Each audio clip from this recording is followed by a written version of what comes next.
just a few minutes ago between the United States and China.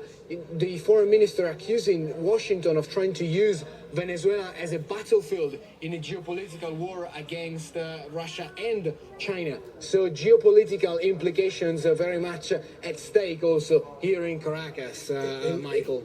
Indeed, and I don't want to let you go without touching on this very briefly. The political situation in the wings, of course, opposition leader Juan Guaido and Nicolas Maduro holding firm. There's been dialogue involving Norway. Briefly, what is the latest on that standoff? The latest is that the delegation, Michaels, have been meeting for the past 6 weeks.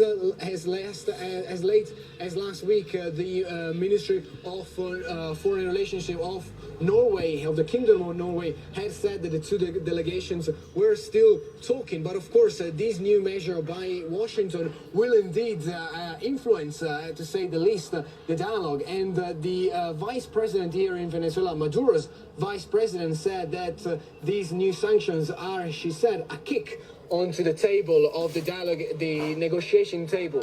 So it will be interesting to see how a new dialogue could take place after the increasingly isolation of the Maduro government, not only in the international scale by Washington, but also in the rest of the region. Let's remember that today, about 40 countries met in Lima to try bring a solution to this crisis and to try find a way so that Maduro could step out, or at least broker a negotiated deal, as everybody is so keen to see happen here in Caracas. That hasn't happened yet. Yeah. Will further increasingly isolation make it happen, perhaps? And the U.S. National Security Advisor and noted hawk John Bolton was there in Lima too. Thanks so much, Stefano. Good to see you, my friend. Thank you.